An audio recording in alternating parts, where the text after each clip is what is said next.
One survey line destroyed. 15 years of HOA authority. 3 weeks after buying 6,000 acres outside Cody, Wyoming, I drove my feed truck toward the only bridge connecting my ranch to town. Instead of an open road, I found an HOA checkpoint, a folding table, and a woman demanding money to cross. She called the bridge hers. She threatened police. She fined my ranch. What she didn't know was that one unopened survey packet was about to turn her entire world upside down. Stay with me because this story doesn't end with an argument. It ends with a question nobody saw coming. Who actually owned the ground beneath that bridge? And before we get started, if you enjoy stories about land rights, HOA overreach, quiet determination, and ordinary people standing their ground the right way, take a moment to subscribe. We'd be honored to have you along for the journey. The folding table was sitting in the middle of the bridge at exactly 6:42 in the morning. I know the time because I looked at the dashboard clock twice before I believed what I was seeing. 3 weeks earlier, I'd bought 6,000 acres of ranch land outside Cody, Wyoming. The property wasn't perfect. The fences needed work. Half the barn roof needed replacing. One of the stock ponds had nearly filled with silt. But the land was good. And after 30 years working as a land use consultant, I finally had what I'd spent most of my life helping other people acquire. Space. Peace. A place where nobody needed anything from me. That morning I was hauling feed in my F350 toward the north pasture. The county road crossed Whitestone Creek by way of a concrete bridge before reaching my ranch entrance. It was the only practical access route to my property, which was why the folding table made absolutely no sense. I slowed the truck. The table stretched across one lane.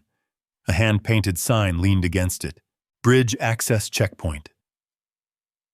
Permit required. Whitestone Creek. I stared at it for several seconds. Then I noticed the woman standing behind it. She wore a pale blue polo shirt embroidered with the Whitestone Creek logo. A clipboard rested against her hip. Her smile looked practiced. The kind of smile people use when they expect compliance. As soon as I stopped, she walked toward my window. "Good morning," she said brightly. "I'm Denise Holloway, president of the Whitestone Creek Homeowners Association." I glanced at the sign again, then at her, then back at the sign. "Can I help you?" I asked.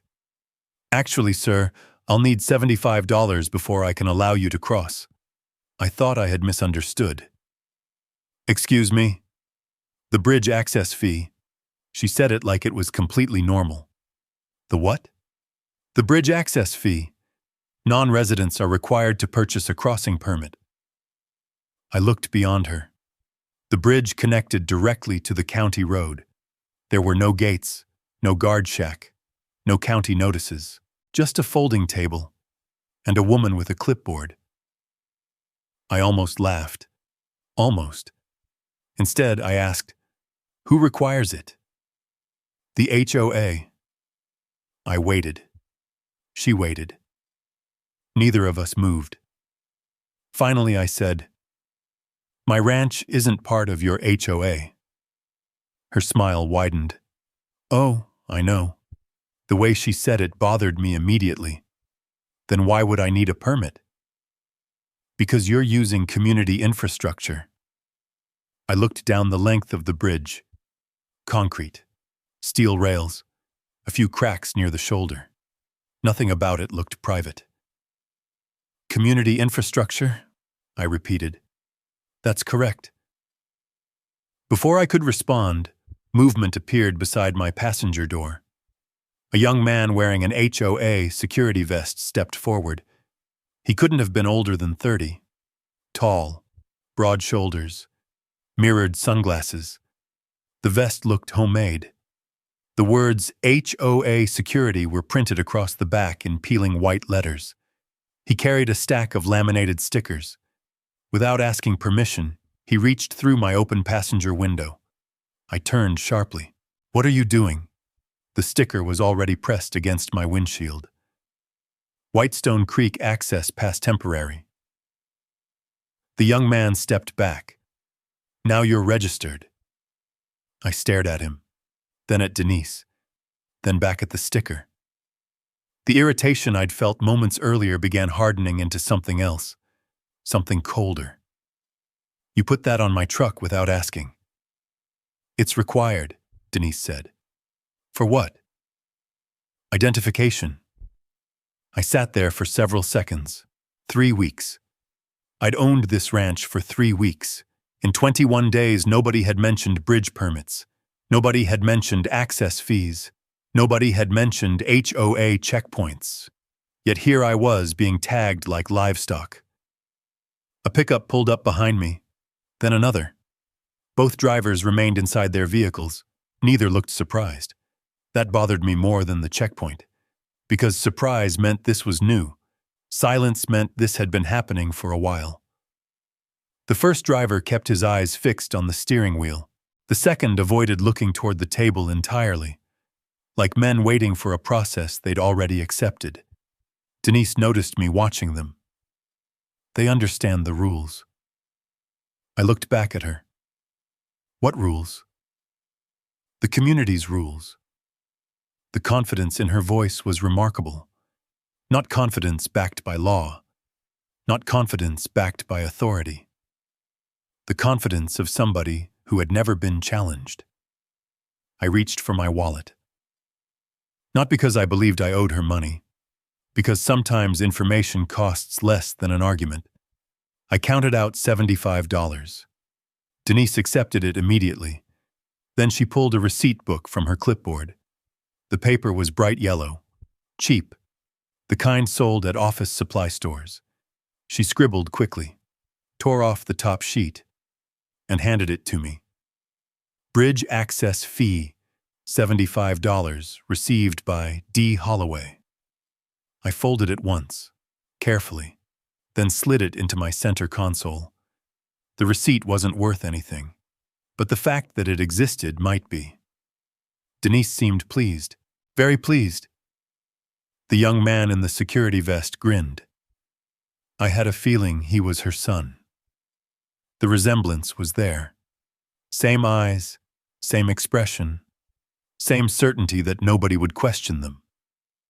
As I started to roll forward, Denise stepped beside my truck. One hand rested on the door. Just so we're clear, Mr. Mercer. The fact she already knew my name didn't escape me. Cross without a permit again, and I'll involve law enforcement. I looked at her. Law enforcement. Absolutely.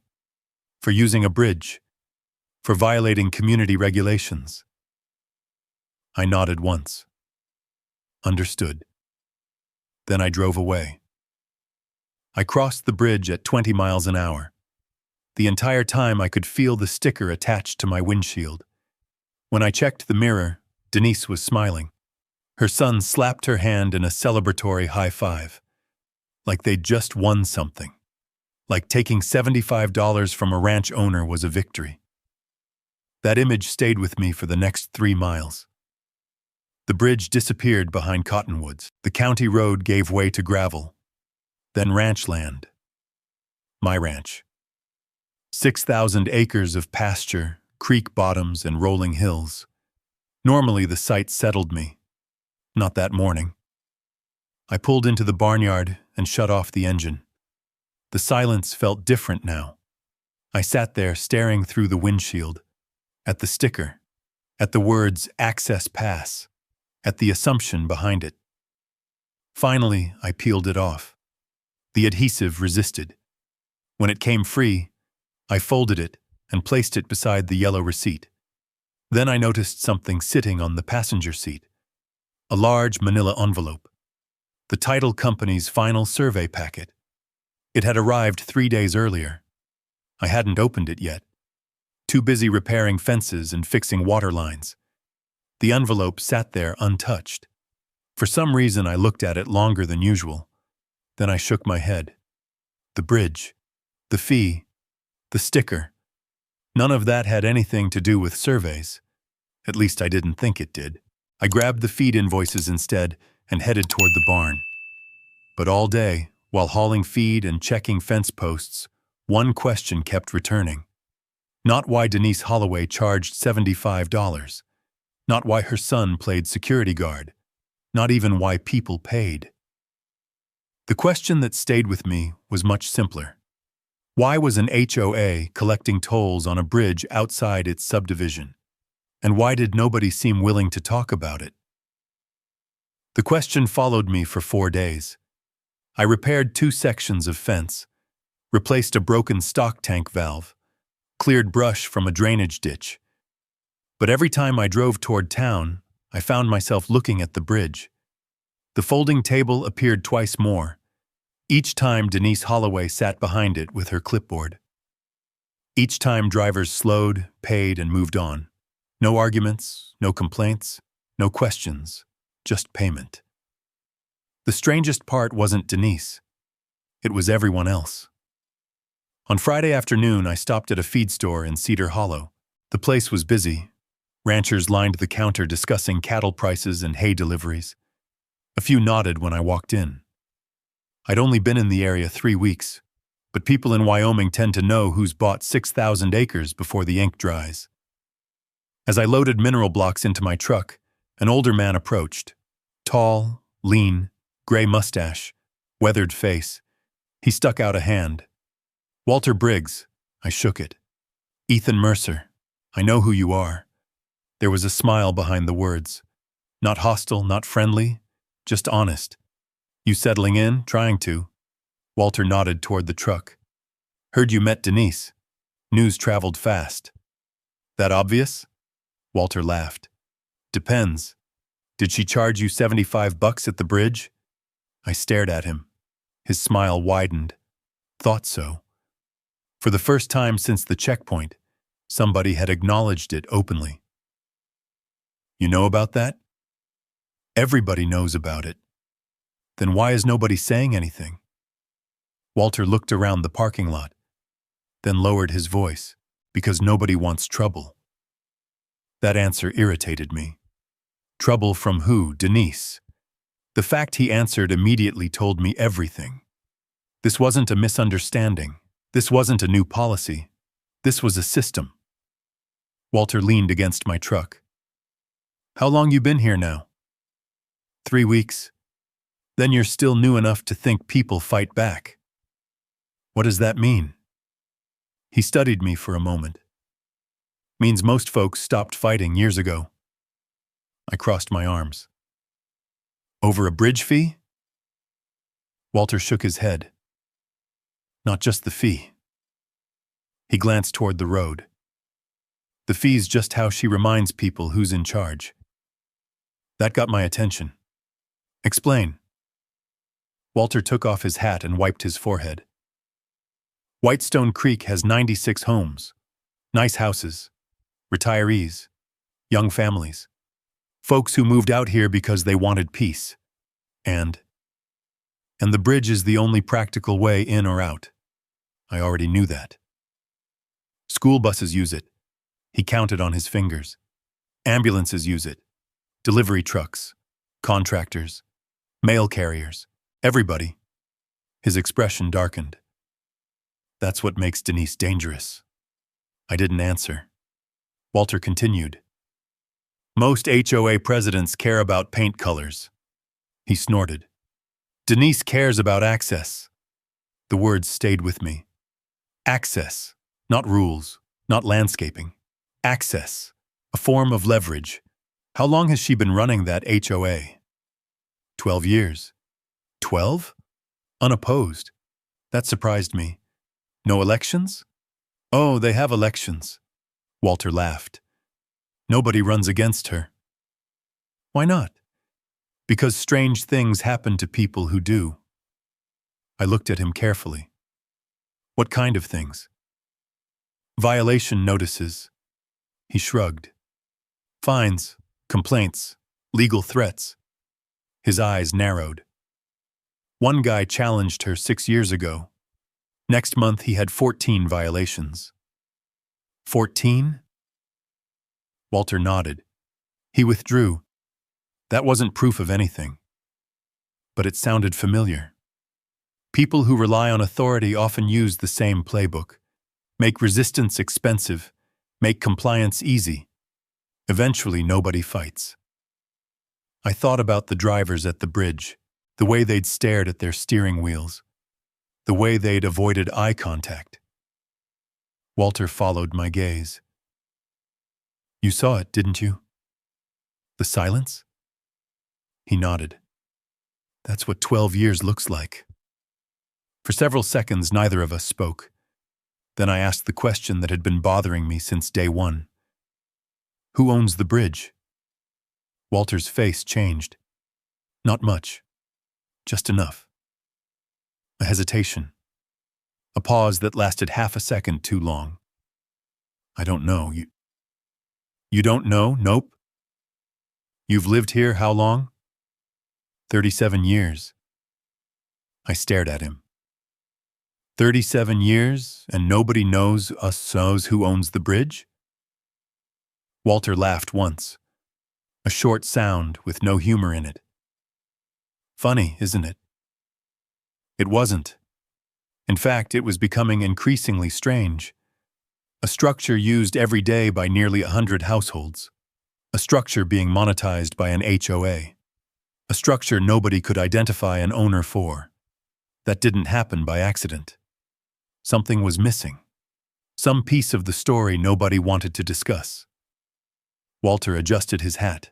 Bridge wasn't part of the original ranch. What ranch? The land before yours. That immediately got my attention. The Murphy property. Before that. He pointed toward the creek valley. The old trust land. I waited. Walter looked out toward the highway. You know who built the bridge? No. Denise's father-in-law. That surprised me. When? About 15 years ago. Did he own the land? Walter's answer came slowly. I don't think anybody ever checked. The words landed harder than he intended. I could tell by the way he immediately looked away. Nobody checked? No survey that I ever heard about. I felt something shift. Not certainty. Not proof, just a small movement somewhere in the back of my mind. A piece that suddenly didn't fit. Walter seemed to realize he'd said more than he meant to. He pushed off the truck. Anyway, just be careful. Of Denise? Of the whole situation. Then he looked directly at me. She's already decided she doesn't like you. I laughed. Because I bought a ranch? Because you paid the bridge fee without arguing. That answer caught me off guard. What? Walter smiled. People like Denise understand anger. I said nothing. They understand fear. He pointed at me. What they don't understand is somebody who stays calm. Before I could respond, he started toward his pickup. Then he stopped. One hand on the door. One more thing. I waited. Walter looked back toward the creek. The bridge wasn't the first thing she claimed. What does that mean? But he was already climbing into the truck. The engine started. His window rolled down. Ask her why she's suddenly interested in your ranch. Then he drove away. I stood there watching the dust settle behind him. A bridge. 12 years of control. 15 years of assumptions. A structure nobody could prove ownership of. And now, according to Walter Briggs, a woman who had apparently decided I was a problem. When I returned to the ranch that evening, something was waiting on my porch. A white envelope, no stamp, no return address, just my name. Ethan Mercer. Typed neatly across the front. Inside was a single sheet of paper. Whitestone Creek, HOA notice of property non-compliance. I read the first line twice. Violation. Visible livestock creating negative community aesthetics. At the bottom was a fine. $250. Payable within 7 days. I looked up from the paper. Across 6,000 acres of Wyoming ranch land, cattle grazed peacefully behind my fences. The nearest HOA home sat almost a mile away. Slowly, I folded the notice. Then I looked toward the bridge in the distance. Walter Briggs had been right. The bridge fee wasn't the real problem. The real problem had just arrived at my front door. And for reasons I still didn't understand, Denise Holloway had decided my ranch belonged on her list. I didn't pay the fine. I didn't call the HOA. I didn't write an angry email. Instead, I put the notice in a folder beside the yellow bridge receipt and the laminated access sticker. 3 items, 3 weeks into ranch ownership. That seemed excessive. 5 days later, Denise appeared in person. I was repairing a gate hinge near the entrance road when a white SUV came down my driveway. She parked beside the cattle guard, got out carrying a clipboard, and walked onto my property like she owned it. I kept working. She stopped 10 feet away. "Mr. Mercer." I looked up. "Denise." Her smile tightened slightly. Apparently, we weren't on a first-name basis in her mind. "I wanted to discuss your compliance notice. There isn't much to discuss. The fine remains unpaid." "Correct." She checked something on her clipboard. "Failure to respond constitutes acknowledgement." I actually laughed. "No, it doesn't. It does under HOA procedure. My ranch isn't in your HOA." Her smile returned. Patient, practiced. The smile of someone explaining obvious things to a child. "Your property directly impacts community aesthetics." I looked around. Fence, pasture, cattle, mountains. Nothing had changed in decades. "What does that have to do with your HOA?" "Residents can see your livestock." I stared at her. "That's the complaint?" "The cattle are visible." For several seconds I thought she might be joking. She wasn't. "The cattle live on a ranch. Residents have concerns. About cattle. About appearances." I set down my wrench. The conversation had moved beyond logic, which made it interesting. "Who complained?" "I don't disclose residents." "Then I don't care." The smile vanished. Not entirely. Just enough. The first crack. I was trying to handle this informally. And now? "We can proceed formally." I nodded once. "Do whatever you think you need to do," and that answer clearly wasn't what she expected. Most people argue. Most people defend themselves. Denise seemed prepared for conflict. What she wasn't prepared for was indifference. She tapped the clipboard. "We'll revisit this." Then she got back into her SUV and left. I watched her drive away. The encounter lasted less than 3 minutes. The next violation notice arrived 2 days later. This one concerned fence color. Apparently, natural cedar was not an approved appearance, for an HOA I didn't belong to. The fine was $300. I added it to the folder. A week later, another notice arrived, this time regarding a storage shed visible from the road. $200. Folder. Then another. Unapproved equipment. $150 folder. At that point, I stopped viewing them as threats. They had become evidence. The following Saturday, I drove into town for supplies. As I crossed the bridge, I noticed a pickup parked near the guardrail. The young man from the checkpoint stood beside it. Tyler Holloway. I knew his name now. The security vest was back. So was the attitude. He held a camera. As I passed, he photographed my truck, then photographed the trailer, then photographed my license plate. I kept driving. An hour later, I crossed back. Tyler was still there, still taking pictures. This time, he stepped toward the road, holding a clipboard, exactly like his mother. The resemblance suddenly seemed less physical and more behavioral. They both enjoyed being obeyed.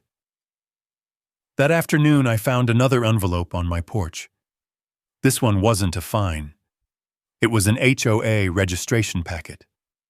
12 pages. Cover letter included.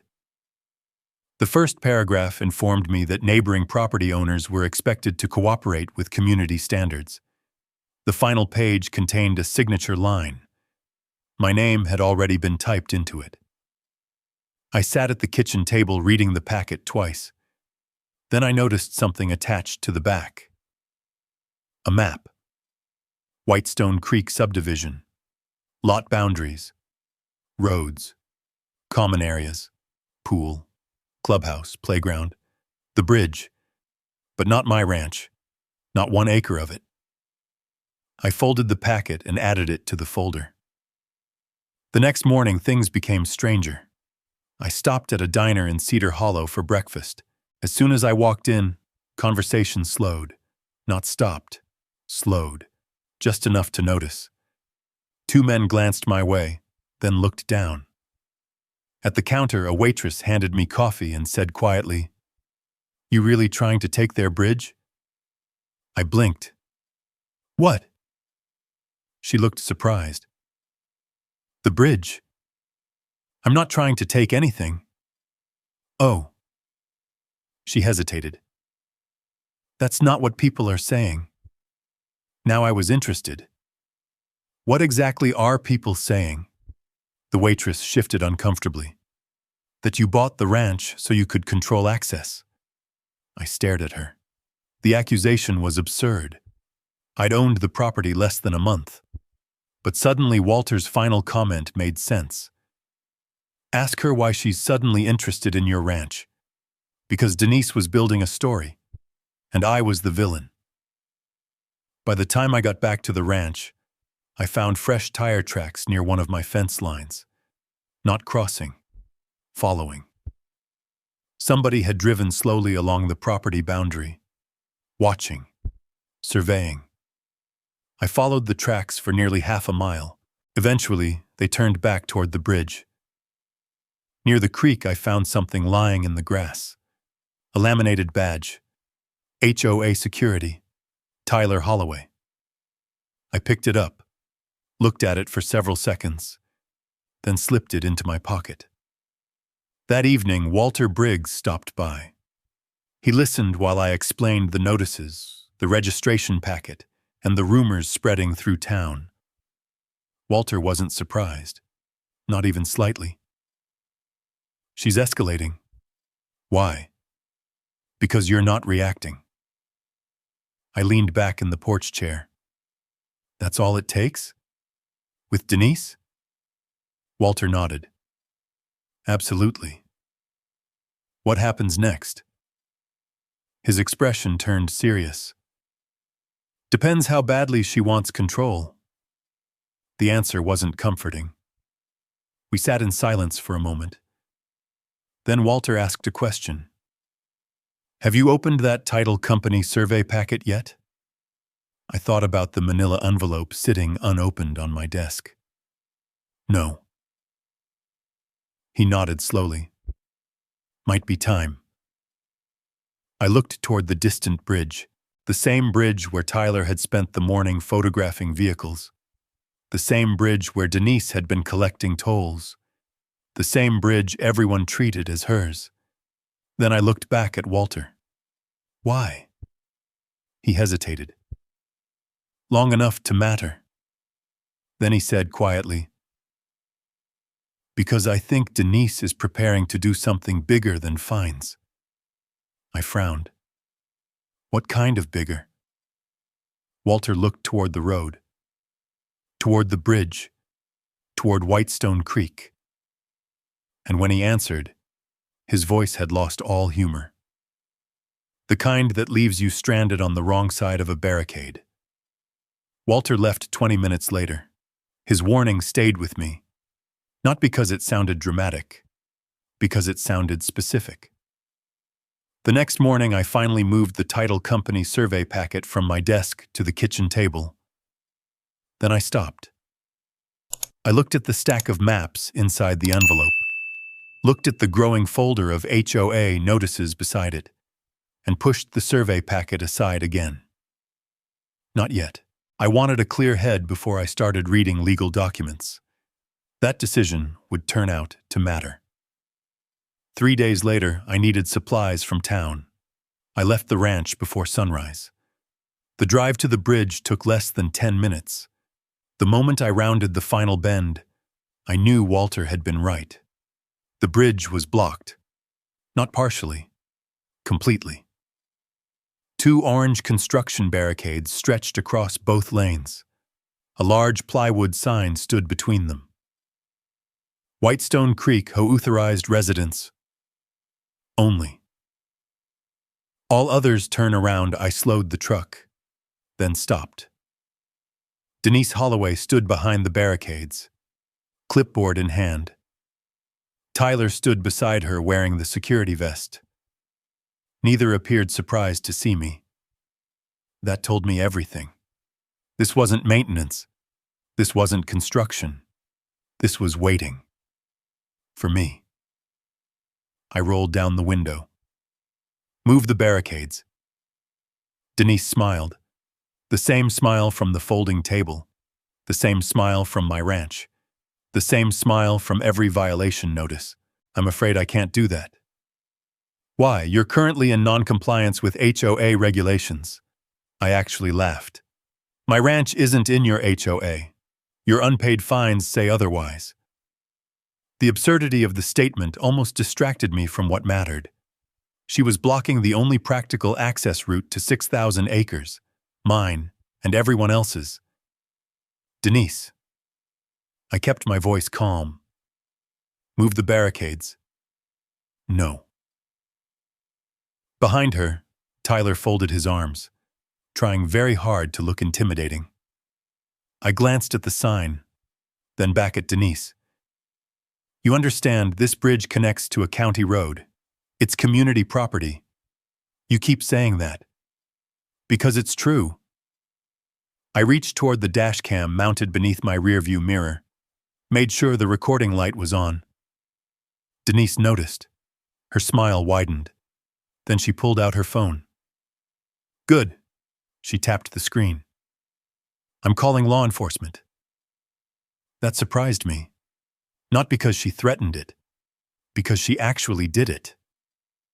Right there. In front of witnesses, Tyler stepped back, looking pleased. Denise began speaking loudly enough for me to hear every word. Yes, I'd like to report a trespasser refusing to leave HOA property. I sat quietly, letting the dashcam run. The call lasted less than 2 minutes. Then she folded her arms and waited. So did I. 10 minutes later, a sheriff's cruiser appeared from the north. The vehicle crossed the bridge and stopped beside the barricades. A deputy stepped out. Mid-30s, professional, alert. Name tag, Ramirez. Sheriff Cole Ramirez. His eyes moved across the scene immediately. The barricades, the sign, my truck, Denise, Tyler. He already looked skeptical. Denise reached him first. Of course she did. She launched into a rapid explanation, pointing at me repeatedly, pointing at the truck, pointing at the road. Tyler added comments from behind her. Both talked at once. Ramirez listened. Didn't interrupt. Didn't react. Just listened. When they finally finished, he turned toward me. Sir, I stepped out of the truck. My name is Ethan Mercer. Ramirez nodded. What's your side of this? I handed him the yellow receipt from my folder, the one I'd started carrying in the glove compartment. Then I handed him 3 HOA violation notices, then photographs of the access sticker. Finally, I opened the video folder on my phone. The bridge fee. Ramirez looked at the receipt, looked at Denise, looked back at me. The bridge fee? $75. His eyebrows rose slightly. I continued. Collected by the HOA. The deputy studied the receipt again, then the sign, then Denise. The silence lasted several seconds. "Ma'am," he said finally, "do you own this bridge?" Denise answered immediately. "Yes." "Can you prove it?" For the first time all morning she hesitated, only briefly, but long enough. "We maintain it." "That's not what I asked." Tyler shifted uncomfortably. Denise's smile weakened. "It's community property." Ramirez looked at the barricades, then at the county road behind them, then at me. "You use this bridge to access your property?" "Every day." "Only access route?" "Practical one, yes." The deputy nodded slowly. Then he turned back toward Denise. "Remove the barricades." The smile disappeared completely. "What?" "Remove them. This man is violating. Remove the barricades." The second time came sharper. Tyler started forward. "That's not fair."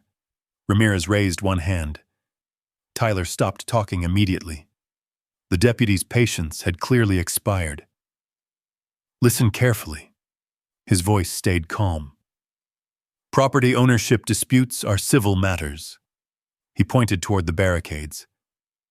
"Blocking access is not something you're going to continue doing today." Denise's face flushed. People had begun gathering. 2 residents stood near the subdivision entrance. A delivery driver had stopped behind the cruiser. Everyone was watching. Authority was shifting. And Denise knew it. "You can't do this." Ramirez looked genuinely confused. "Do what?" "Take his side." "I'm not taking anybody's side." His gaze moved to the sign again. "I'm removing a problem."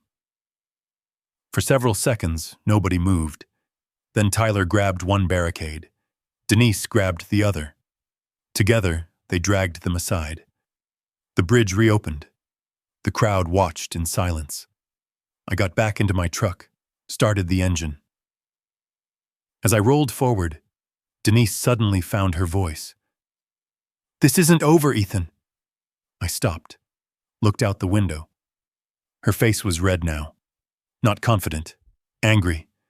"You still owe those fines." I said nothing. "You hear me? Still nothing." Then she shouted the sentence that would stay with me all day. "I'll put a lien on your ranch if I have to." The words echoed across the bridge. Several residents heard them. So did Sheriff Ramirez. His expression hardened. I drove away. Didn't respond. Didn't slow down. Didn't give her the argument she wanted. But by the time I reached home, one thing had changed. The situation was no longer annoying. It was serious. I walked straight into the house, past the kitchen, past the living room, directly to the desk. The title company survey packet was still sitting there, waiting. For nearly 2 weeks, I'd ignored it. Now I picked it up, carried it to the kitchen table, and opened it. Inside were plats, boundary maps, survey records, property descriptions. The first sheet unfolded across half the table. I stared at it, then leaned closer. Something on the map had caught my eye immediately. A thin black line crossing Whitestone Creek, a line labeled with only one word. Bridge. I leaned closer to the survey map. The bridge crossed Whitestone Creek exactly where I expected. That wasn't surprising. What caught my attention was where the boundary lines were, or more specifically, where they weren't. I unfolded the rest of the plat map across the table. The paper stretched nearly 3 feet wide. Survey marks, coordinates, property descriptions, boundary references. The kind of paperwork I'd spent decades reviewing professionally. I grabbed a ruler from the desk drawer, then a pencil, and started checking measurements. 20 minutes later, I stopped, looked at the map, then checked it again. The bridge wasn't touching my property line. It wasn't near my property line. The entire structure sat well inside my ranch boundary. I measured again, then again. Same result. 60 feet. The nearest edge of the bridge sat approximately 60 feet inside my property. I stared at the map for a long moment. The room suddenly felt very quiet. Walter's words returned immediately. Nobody ever checked. I pulled the next document from the packet. A certified survey report. Then another. Then the deed description. Each document confirmed the same thing. The bridge sat entirely on Parcel 17A. Parcel 17. A was my ranch. At midnight I was still reading. Not because I doubted the conclusion, because I wanted to eliminate every possibility I might be wrong. Property disputes don't care about assumptions. They care about documents. At 7:30 the next morning, I called an attorney. Megan Price answered on the third ring. Walter had given me her number weeks earlier. Price Law. My name is Ethan Mercer. A brief pause. The ranch buyer? Apparently everyone in the county knew who I was. That's me. What can I do for you?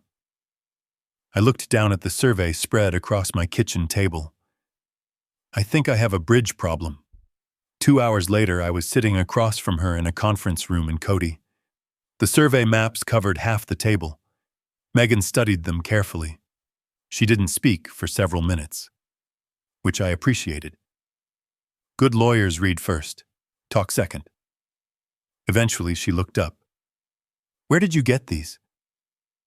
Title company. They're certified? Every page. She nodded slowly. Then she turned the plat around and tapped the bridge. Interesting. I waited.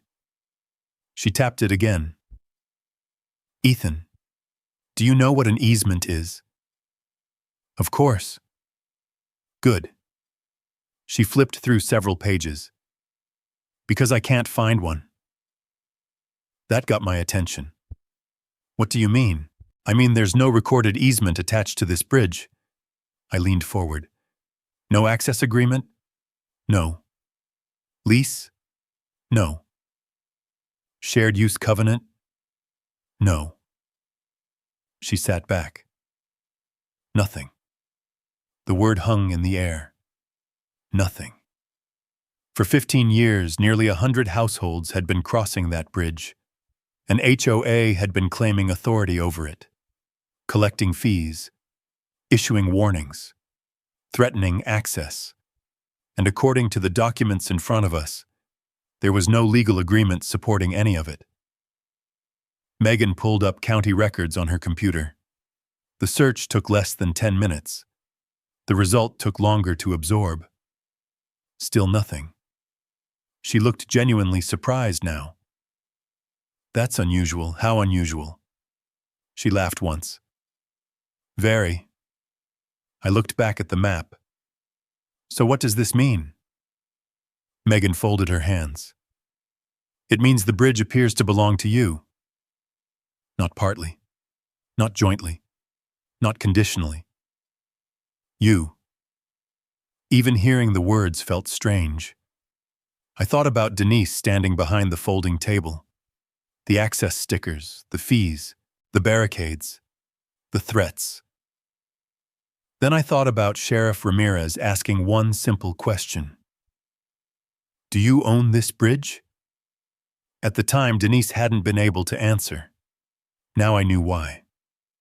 Because ownership and assumption are very different things.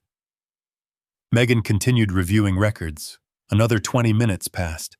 Then she found something else. Property tax assessments. She turned the monitor toward me. See this? I nodded. Bridge improvement structure. Parcel 17A. Annual taxation history. 15 years.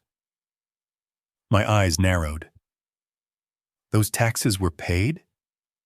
Every year. By who? Megan clicked another page. The prior owner. Then another. And now by you. I sat back slowly. The bridge wasn't simply located on my land. The bridge had been taxed as part of my land.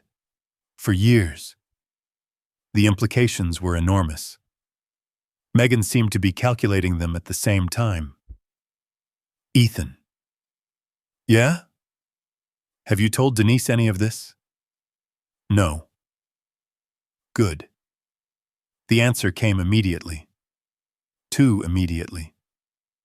I studied her. Why? Megan closed the file, because right now she's making mistakes. I thought about the bridge blockade, the fines, the threats, the toll receipts, the access stickers, the police call. More mistakes than that. Megan nodded. A lot more. She slid the yellow bridge receipt across the table, the one I'd saved from the first morning. This alone is interesting. Why? Because she collected money while claiming authority she may not have. Then she pointed at the violation notices. These are better. Next, she pointed at the barricade photographs. These are even better. I understood. Every action Denise took created evidence. Evidence created leverage. Leverage created options. The power dynamic was beginning to shift. But only if I stayed patient. Megan must have seen the realization happen, because she smiled for the first time. You're thinking about confronting her. I didn't answer. That was answer enough. Don't. I frowned. Why not? Because she's helping us. I looked at the stack of documents, the toll receipt, the notices, the photos, the survey, the map, the tax records. Megan tapped the pile. Every day she believes she's right, she creates another exhibit. That word stuck with me. Exhibit. Not annoyance, not argument. Evidence. She stood and handed me a fresh manila folder. Blank, unmarked. Start keeping everything. I took it. Everything? Everything. Her expression hardened slightly. Emails, notices, receipts, photos, witness names, recordings. Then she added something I wouldn't fully appreciate until much later. Don't reveal the bridge ownership yet. Not even to Denise? Especially not to Denise. I looked at the survey map one last time. The bridge. 60 feet inside my property. A fact that changed everything. Megan gathered the documents into a neat stack. Then she delivered the final instruction. Let her keep digging. I drove home carrying a folder that suddenly felt heavier than it should have. That evening I wrote 3 words across the tab in black marker. Whitestone HOA evidence, then I started filling it. The yellow toll receipt went in first. The access sticker went in second. The violation notices followed. Then the photographs. Then the recordings. By sunset, there were already 11 items inside. And for the first time since I bought the ranch, I wasn't wondering what Denise Holloway would do next. I was wondering how much trouble she'd create for herself before she discovered who actually owned the bridge. The answer arrived faster than I expected. 3 days after meeting with Megan Price, I found a certified envelope wedged inside my mailbox. I knew it was from the HOA before I opened it. The return address gave it away. Whitestone Creek Homeowners Association. Inside was a formal lien notice. I read it twice. Then a third time. Denise wasn't threatening a lien anymore. She had actually filed one. According to the document, I now owed $1,875 in accumulated fines, penalties, administrative fees, and non-compliance assessments. The amount itself wasn't the issue. The issue was that the lien had been recorded against my ranch, against property she had absolutely no authority over. I called Megan immediately. She answered on the first ring. Ethan. You sound like you were expecting me. I was. I looked down at the document. You know about this? She laughed. Not because it was funny, because it was useful. Oh, I know about it. Useful? Extremely. I sat down at the kitchen table. Megan, she filed a lien. I know. Against property outside the HOA. I know. I waited. Megan. Her voice became serious. Ethan, that document may be the single biggest mistake she's made so far. I glanced at the evidence folder. It was already thick. Apparently, it had just gotten thicker. Add it to the file. I did. Item 12. The next problem arrived 2 days later. I was checking a fence line near the creek when I noticed something wrong at the south gate. The chain was hanging loose. Cut clean through. Not broken. Not damaged. Cut. Bolt cutters. No question. I stopped immediately. Fresh tire tracks led beyond the gate, straight onto my property. I followed them. About 300 yards farther, I found the source. 2 men wearing reflective safety vests were clearing brush along the creek bank. A pickup sat nearby. Magnetic HOA placard on the door. One of the men was operating a chainsaw. The other was stacking brush. Neither looked surprised when I approached. What are you doing? The older man shut off the chainsaw. HOA maintenance. No. He frowned. Excuse me? This isn't HOA property. He pointed toward the bridge. We're clearing the community entrance. I pointed toward the ground beneath our feet. You're standing on my ranch. The younger worker looked uncertain. The older one pulled a folded work order from his pocket. Signed by Denise Holloway. Official HOA authorization. I read it, then handed it back. Your paperwork doesn't authorize trespassing. The word landed harder than the others. Trespassing. They exchanged looks. Neither man seemed particularly eager to defend Denise. You cut my chain. We were told the gate belonged to the HOA. I almost felt bad for them. Almost. Leave now. The older man hesitated, then nodded. 5 minutes later, both trucks were gone. I photographed the chain, photographed the tire tracks, photographed the work order. Item 13, item 14, item 15. The folder kept growing. A week later, Denise found a new way to help me. The Whitestone Creek HOA organized a brush burn. The idea itself wasn't unusual. Ranches do controlled burns all the time. The problem was execution. By mid-afternoon, the wind shifted. The fire crossed the creek, then crossed my property line. Volunteer firefighters contained it before it became catastrophic. But not before 3 acres of pasture burned. Not before several fence posts were destroyed. And not before a cottonwood tree that had stood near the creek for decades was reduced to a blackened trunk. The county fire marshal arrived the next morning. His report was thorough. Cause of fire, improperly managed HOA burn operation. Responsible party, Whitestone Creek. HOA, supervising authority, Denise Holloway. I added the report to the folder. Item 16. Then came item 17, the one that changed everything. It arrived through Facebook. Walter called me that evening. You seen it yet? Seen what? Get online. I opened the community page. The post was at the top, pinned, shared dozens of times. A photograph of my truck crossing the bridge. Below it, Denise had written, residents should be aware that an outsider is attempting to take control of community property and may restrict access to the neighborhood. Immediate action may be required to protect our bridge and our home values. Hundreds of comments followed. Some supported her. Others seemed confused. A few residents were beginning to ask questions. But that wasn't what mattered. What mattered was the claim itself. Community property.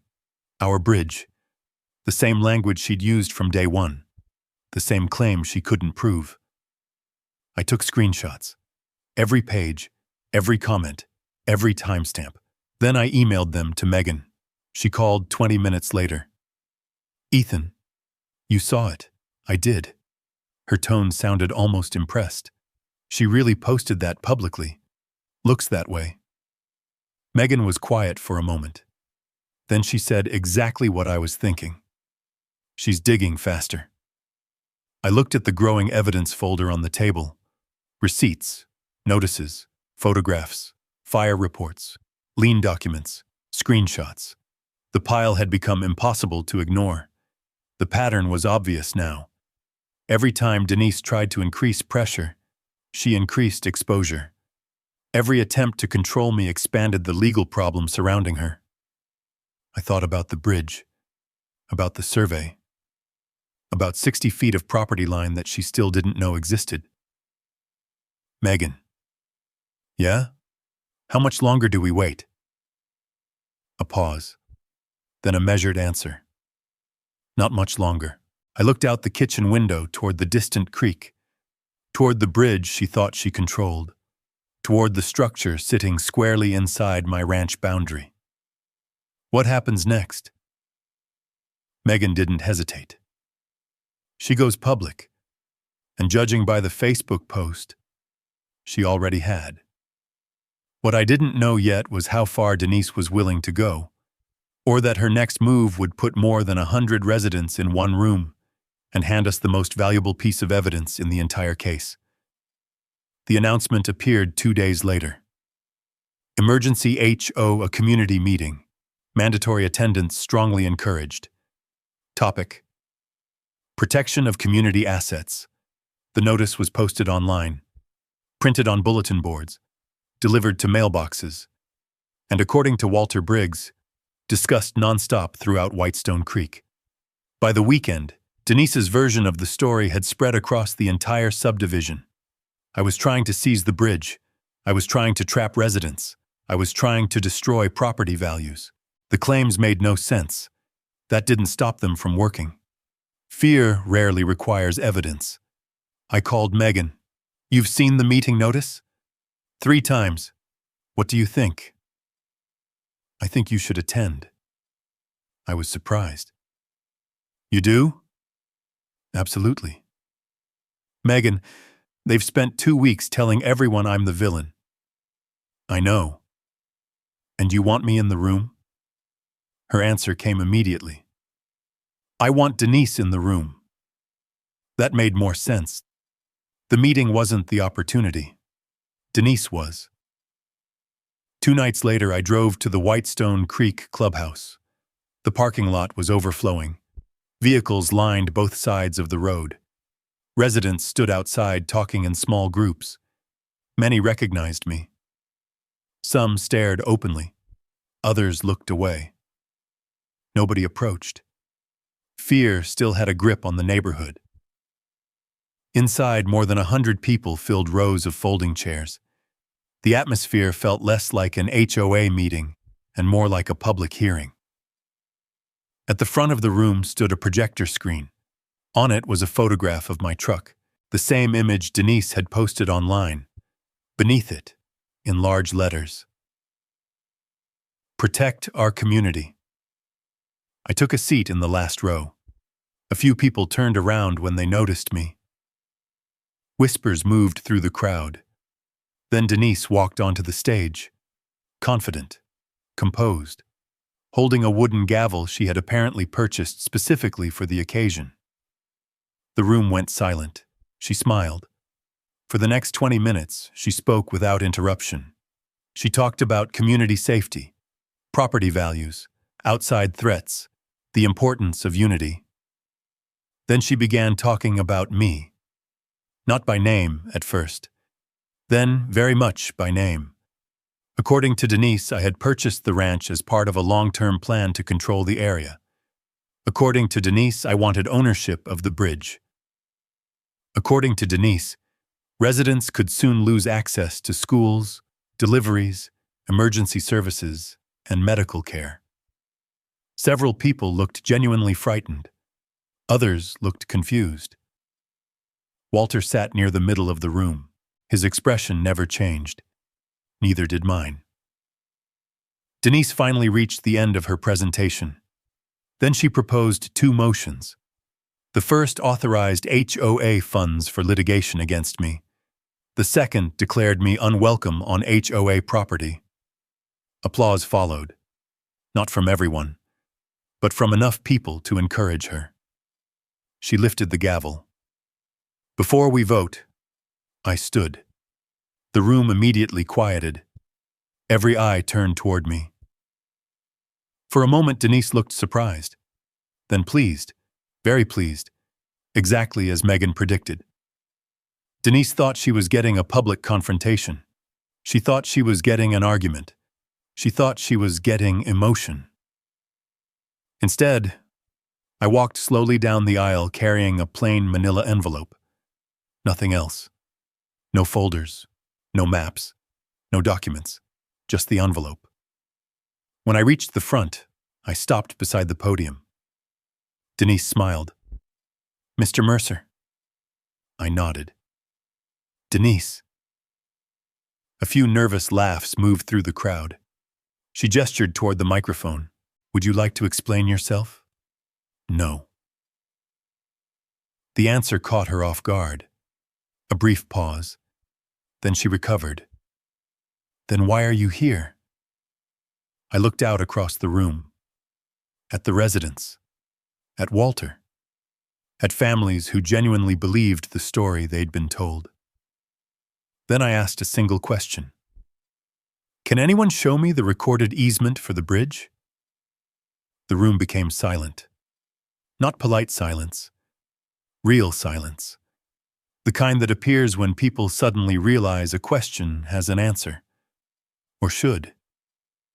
Nobody spoke. I waited. 10 seconds. 15. Finally, Denise laughed. The sound was forced. "You don't understand how communities work." "Maybe not." I kept my voice calm. "So where's the easement?" More silence. A board member shifted uncomfortably. Another looked down at his notes. Denise stepped closer to the microphone. "We don't need an easement." I said nothing. She continued. "The bridge belongs to this community." Still nothing. "It's always belonged to this community." Several residents nodded. Encouraged, Denise pushed further. "It belongs to us." I watched her carefully. Every word mattered. Every sentence. Every claim. The room was recording. Phones were recording. The HOA secretary was recording. And Denise didn't seem to realize it. It has been our bridge for 15 years. There it was. Exactly what Megan wanted. Exactly what we needed. A public ownership claim. Repeated, defended, and unsupported. I glanced at Walter. For the first time all evening, he smiled. A small one. But it was there. Denise mistook my silence for defeat. Again. She pointed at the envelope under my arm. "What do you have there?" The entire room looked at it.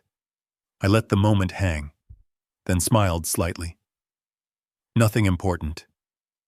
That answer bothered her immediately. She wanted a fight. She wanted a reveal. She wanted drama. Instead, I turned back toward the audience.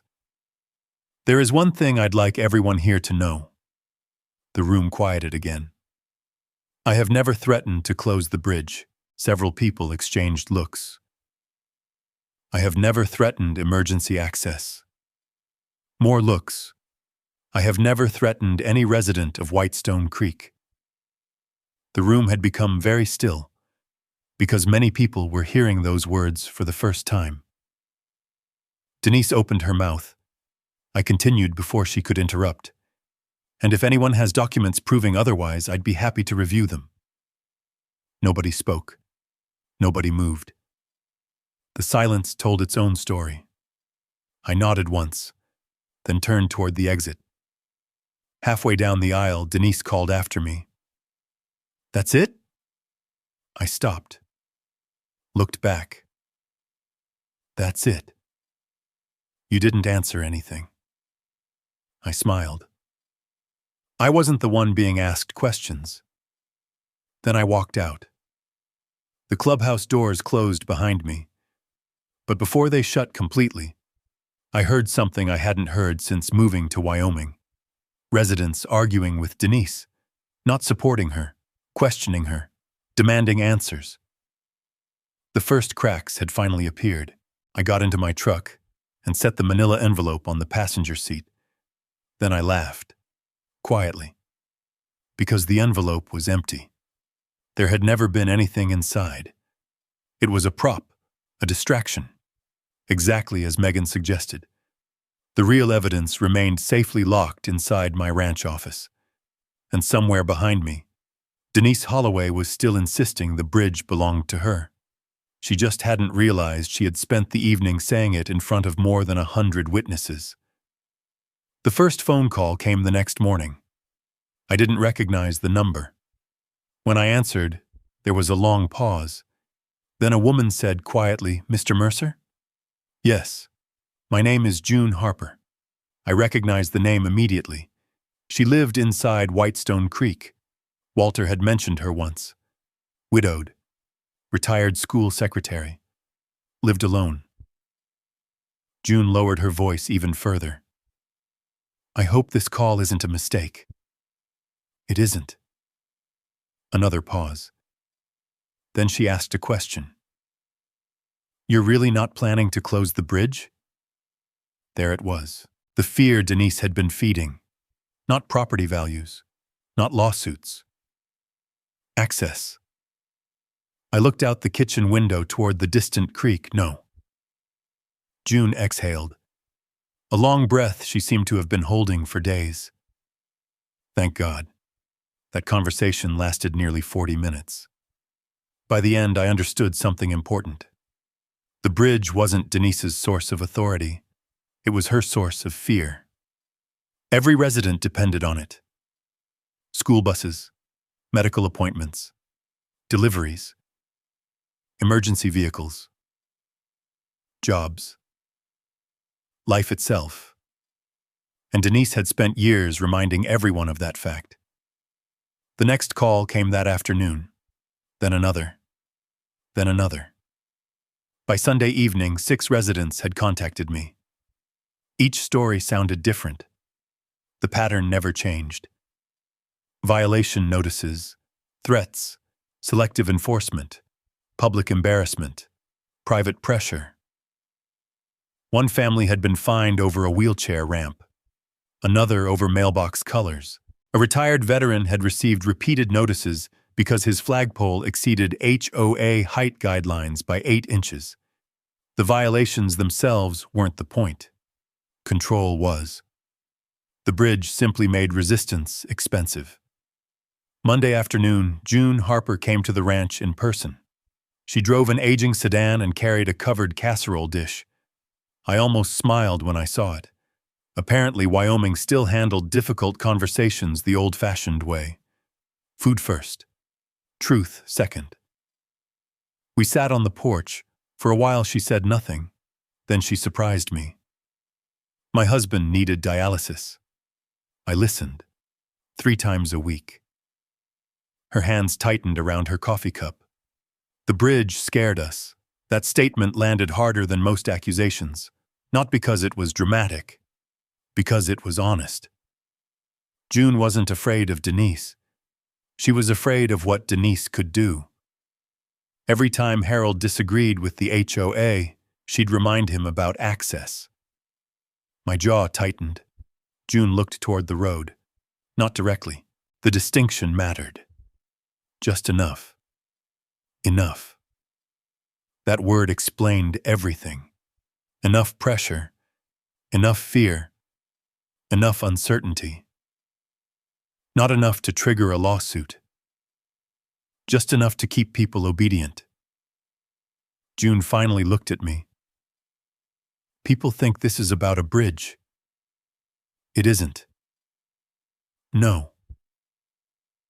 Her voice strengthened slightly. It's about finally saying no. We sat quietly for a moment.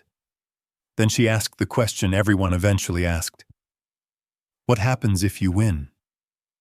I answered immediately. The bridge stays open. Her eyes widened. No tolls.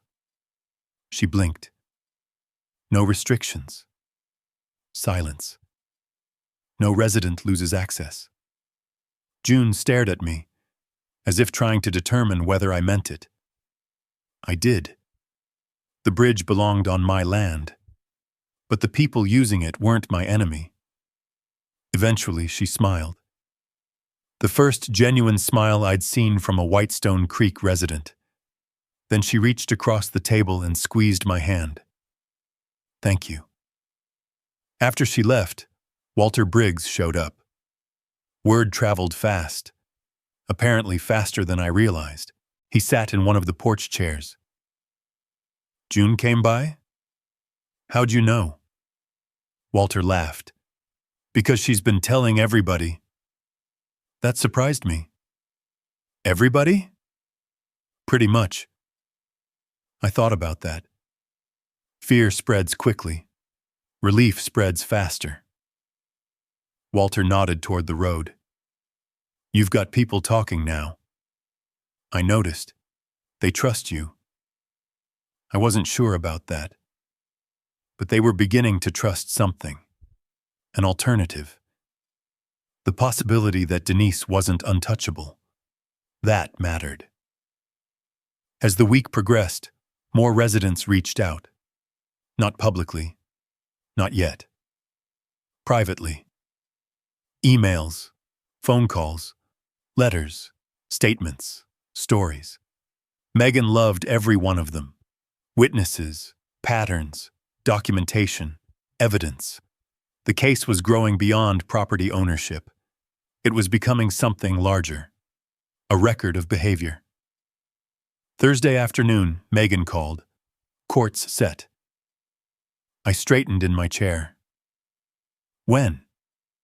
Tuesday morning. That soon. The realization hit immediately. Everything had been building toward this. The receipts, the lien, the fire, the bridge fees, the trespassing, the public meeting. Now it would finally be tested. What should I expect? A crowd. She didn't hesitate. A big one. I believed her. By then, the story had spread beyond Whitestone Creek. People in Cedar Hollow were talking. Local businesses were talking. Even Sheriff Ramirez had requested copies of certain reports. Nobody knew the survey details. Not yet. But everyone knew something unusual was happening. And everyone wanted to know how it ended. That evening, I walked down to the creek. The bridge stood exactly where it always had. Quiet, unmoving, concrete and steel, a structure that had become the center of an entire community's anxiety. I stood there for several minutes, thinking about June, thinking about Walter, thinking about residents who had spent years measuring every disagreement against the possibility of losing access. Then I made a decision, a simple one, but important. No matter what happened in court, the bridge would never become a weapon. Not for Denise, not for me. The next morning, I called Megan. Before she could speak, I said, "If we win, the residents keep access." There was silence on the line. Then a small laugh. I already knew you were going to say that. How? Because Denise uses leverage. I waited. And you don't. The difference sounded simple. Maybe it was. Court was 4 days away. The survey was ready. The evidence folder was overflowing. The witnesses were prepared. And somewhere inside Whitestone Creek, Denise Holloway was still telling residents she owned the bridge. What she didn't realize was that by Tuesday morning, the entire county was going to see exactly where that bridge sat, and whose land had been underneath it all along. The courthouse parking lot was already full when I arrived. That told me everything. Property disputes don't usually attract spectators. This one had. I parked beside Walter Briggs and found him leaning against his truck. "You see all this?" he asked. I looked around. Residents from Whitestone Creek, people from Cedar Hollow, local business owners, even the woman who had watched Denise argue with Sheriff Ramirez at the bridge. Everyone wanted to see what happened next. Inside, the courtroom filled quickly. Megan Price sat at the counsel table reviewing documents. Beside her sat 2 banker boxes filled with evidence. Months of it. Receipts, notices, photos, recordings, reports. Every mistake Denise had made was waiting inside those boxes. Across the aisle sat Denise. For the first time since I'd met her, she didn't look confident. She looked irritated and worried. Tyler sat beside her. Neither of them looked at me. The hearing began promptly. The judge entered. Everyone stood, then sat. Megan was first. She walked calmly to the front of the courtroom carrying a single document tube. No drama, no theatrics. Just paperwork, exactly how these battles are won. "Your Honor," she began, before discussing the lien, the trespass claims, the false fines, the bridge tolls, or the HOA's public statements. "I'd like to establish ownership." The judge nodded. "Proceed." Megan opened the tube, removed the survey, and handed it to the court clerk. Seconds later, the image appeared on a large courtroom screen. The room went silent. Not gradually, instantly, because everyone could see it. The bridge, the creek, the property lines, the subdivision. And one detail that changed everything. The bridge sat entirely inside the boundary of my ranch. Not on the edge, not partially. Entirely. A visible gap separated the bridge from the nearest property line. Megan stepped forward. "Certified survey." She pointed to the screen, filed with the county, then another section, verified by the title company, then another. Consistent with every deed in the chain of title. The room remained silent. I glanced toward Denise. Her eyes were fixed on the screen. For the first time, she was seeing the same survey I'd seen at my kitchen table, and she knew exactly what it meant. Megan continued. "The bridge is located approximately 60 feet inside Mr. Mercer's property boundary." The judge leaned forward. 60 feet? "Yes, Your Honor." She handed over additional documents. Tax records confirm the bridge has been assessed as part of the Mercer parcel for 15 years. The judge reviewed them, then looked toward Denise's attorney, a young lawyer who suddenly seemed very interested in his notes. "Any dispute regarding ownership?" The attorney stood, opened his mouth, closed it, then looked at Denise. The silence lasted several seconds. Finally, he answered, "No, Your Honor." The room shifted. You could feel it. Because ownership had never really been the dispute. Assumptions had been. And assumptions don't survive documents. Megan wasn't finished. Not even close. Next came the toll receipts, the yellow slip Denise had handed me the first morning, projected on the screen. Then photographs of the bridge checkpoint. Then the access sticker. Then the violation notices. Then the lien. Each exhibit landed harder than the one before it. The judge examined every document carefully, occasionally asking a question, occasionally making notes, never looking impressed, which somehow made the evidence feel stronger. Then Megan introduced the audio recording, The courtroom speakers filled with Denise's voice. Clear, confident, unmistakable. This bridge belongs to the community. Several residents shifted in their seats. The recording continued. I'll need $75 before I let you through. Then another recording. The bridge blockade. Then photographs. Then the sheriff's report. Then the fire marshal's report. One piece at a time. One exhibit after another. The pattern became impossible to ignore. Unauthorized toll collection. Unauthorized enforcement. Unauthorized fines. Unauthorized property interference. And it all rested on a claim of ownership that wasn't true. Then Megan introduced the transcript from the HOA meeting. The room became quiet again. The court reporter read directly from the record. We don't need an easement. Page turn. The bridge belongs to us. Another page. It has always belonged to us. The words sounded different in court. Not stronger. Weaker. Because now everyone knew they weren't supported by documents. The judge set the transcript down, then looked directly at Denise. Did you make these statements? Denise stood. Your Honor, everyone knows that bridge is ours. The answer didn't help. The judge waited. So that's a yes? Denise hesitated, then nodded. Across the room, one of the HOA board members lowered his head. Another stared at the floor. The collapse had begun.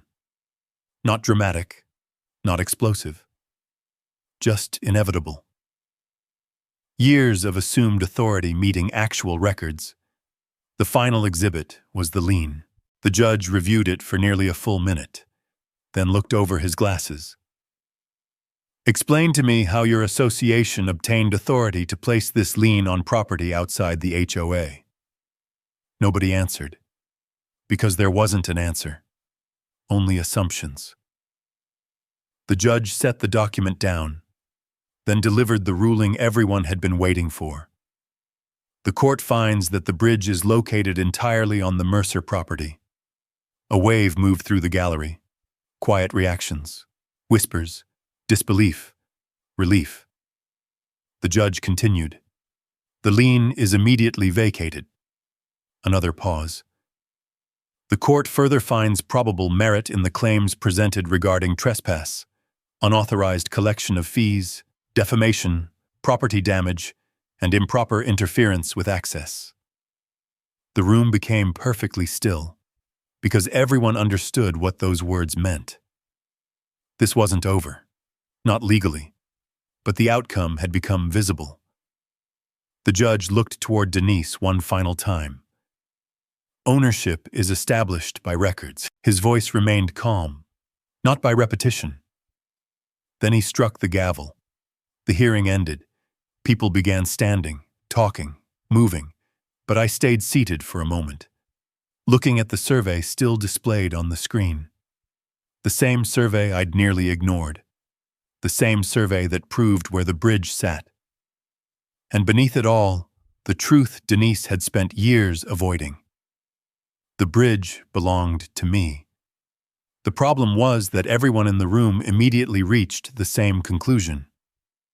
If I owned the bridge, I could close it. And judging by the expressions spreading through the gallery, that possibility suddenly frightened the entire neighborhood. The courtroom emptied slowly. Nobody rushed for the exits. People lingered in small groups, talking quietly.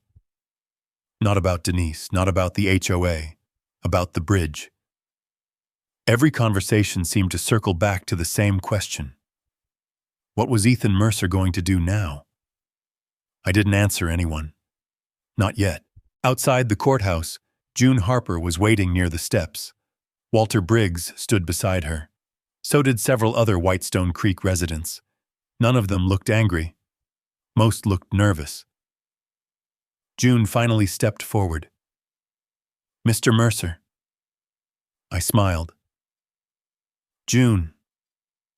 She hesitated, then asked the question directly. The bridge. I nodded. I know. Her hands tightened around her purse. My grandson rides the school bus across it every morning. I looked at her, then at the others. A retired mechanic, a young mother, a contractor I'd seen crossing the bridge before sunrise. Good people. People who had never collected tolls, never filed false liens, never threatened anyone. People who had simply lived under the same system for years. The bridge stays open. The relief was immediate, not dramatic, just visible, shoulders relaxing, breaths releasing, tension disappearing. Walter laughed first, a deep, genuine laugh. I told them. June smiled, actually smiled, for the first time since I'd met her. The following weeks moved quickly. The legal process continued. Megan handled most of it. Evidence became settlements. Claims became numbers. Numbers became consequences. The final agreement arrived 6 weeks later. I was repairing a water line when Megan called. You sitting down? No. You might want to. I leaned against the truck. How bad is it? For Denise? A pause. Very.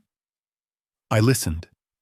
The HOA settlement included damages related to the false lien, the bridge toll collections, the trespassing incidents, the fire damage, the property interference, attorney fees, everything. The total exceeded $300,000. The HOA's insurance carrier wasn't happy. Neither was the board. But the financial penalty wasn't the real story. The real story came afterward. Investigators began reviewing HOA records, then contracts, then expenditures. Questions followed, lots of them. Particularly concerning payments made to Tyler Holloway's landscaping company. Within a month, Denise resigned. 2 board members followed her. The rest of the HOA leadership dissolved shortly afterward. Whitestone Creek elected an entirely new board, people who actually wanted to represent residents instead of controlling them. A week later, I met with Megan one final time. The bridge ownership documents sat between us. So, she said, what do you want to do? I already knew. I want an easement. Megan smiled. I thought so. The paperwork took 3 days. The easement granted permanent access rights to every Whitestone Creek resident, recorded with the county, legally protected.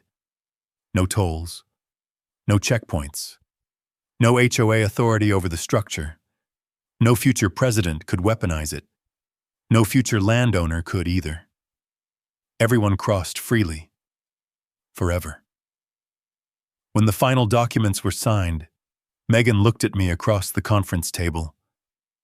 You realize you're giving away a lot of leverage. I shook my head. No. She raised an eyebrow. No? I'm removing it. That was the whole point. Denise had spent years using leverage. The bridge had become a threat, a pressure point, a tool.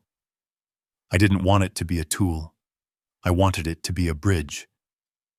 The neighborhood responded in a way I never expected.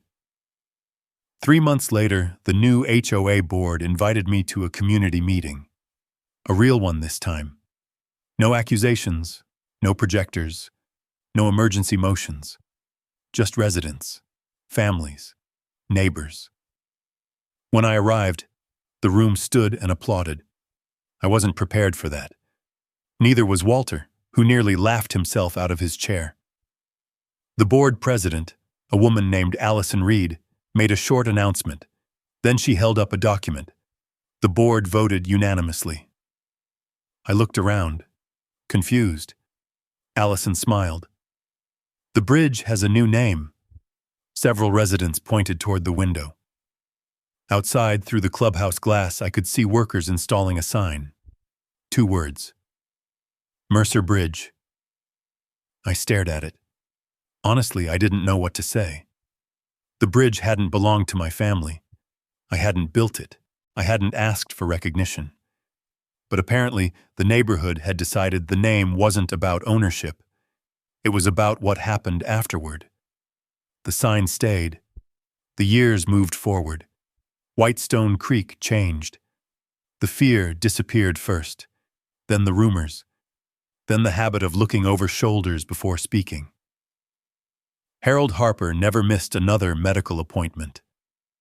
June still brought casseroles occasionally, despite my repeated objections. Walter remained Walter, which mostly meant showing up unannounced with coffee and opinions. As for Denise Holloway, her house eventually went up for sale, then sold. People stopped talking about her. That's usually how power ends, not with applause, with absence. The bridge remained. So did the ranch. One winter afternoon, I hung 2 items on the wall of my barn office. The first was my ranch deed. The second was a laminated sticker. Whitestone Creek Access Pass. The same sticker Denise's son had slapped onto my windshield that first morning. Visitors occasionally asked why I kept it. The answer was simple. Because it reminded me how close assumptions can come to becoming authority, and how quickly authority collapses when it finally meets a survey. Sometimes people spend years acting like they own the road. Sometimes entire communities believe them. But ownership isn't determined by confidence, or repetition, or who talks the loudest. It's determined by facts. And every time I crossed Mercer Bridge, I remembered the lesson that changed everything. Denise Holloway spent 15 years charging people to cross a bridge she thought belonged to her. It turned out she'd been crossing mine the If entire there's one time. lesson I took from all of this, is that assumptions can become powerful when nobody questions them. But the truth doesn't change just because it's been ignored for a long time. In this story, the answer was sitting in the survey, a deed, and a stock of records that most people never bother to read. What finally changed everything wasn't anger, wrath, or getting even. It was patience, documentation, and a willingness to let the facts speak for themselves. I think that's true in a lot of areas of life. Sometimes the strongest thing a person can do is stay steady when everyone else is pushing for a fight. Sometimes protecting what's yours isn't about taking something from someone else. It's about making sure fairness applies to everyone.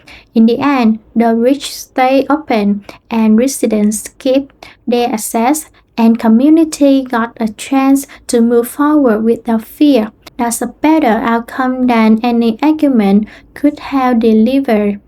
I love to hear what you think. Have you ever dealt with an HOA, a property dispute, or a situation where paperwork and patience matter more than emotion? Drop a yes in the comments if you stand your ground or share your own story below. And if you enjoy stories about ordinary people facing tough situations with quiet determination, consider subscribing. There are plenty more HOA, range, land, and property rights story ahead, and I'll be glad to help you along for the next one.